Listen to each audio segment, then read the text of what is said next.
Hello and welcome to the Inland News Minute for Tuesday, March 30th. I'm Eric Vilchis. A medical marijuana grower was robbed at gunpoint last night in Riverside, and that sparked a freeway chase that ended in 3 arrests and the confiscation of a handgun, police say.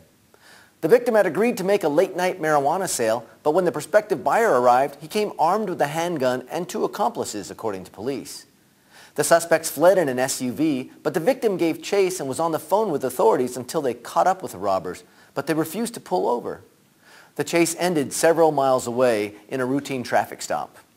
Arrested for armed robbery, possession of marijuana, and evading police were 23-year-old Danielle Rodriguez and 20-year-old Christopher Archer, both of Riverside, and 29-year-old Jose Ferrufino of Anaheim.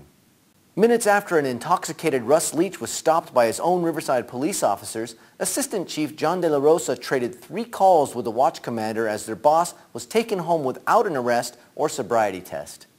The information comes from cell phone records requested by the press enterprise for those involved in the February 8th incident. Call logs provided under the California Public Records Act present a more detailed account of the communication that took place immediately after officers stopped the chief driving on the rims of his damaged city-issued Chrysler 300 at 2:51 a.m. Citing internal affairs investigation, city officials on Monday declined to comment, although they have previously said Leach was given special treatment. The Vagos Motorcycle Club has been swept up again in a raid by authorities. But Vagos members say they are unfairly targeted and have been mislabeled by authorities as an outlaw motorcycle gang. Though no members have been tied to the recent attacks on Hemet officers, the DA has alluded to their connection, but stopped short of naming them as suspects. Vagos members call it a political stunt to boost the DA's image and Hemet PD's budget.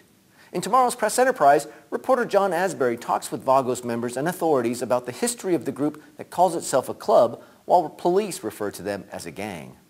UCR freshman Taylor Booker's cell phone rang a few weeks ago, and she almost hung up on what she thought was a prank call. Instead, she stayed on the line and helped save a woman's life.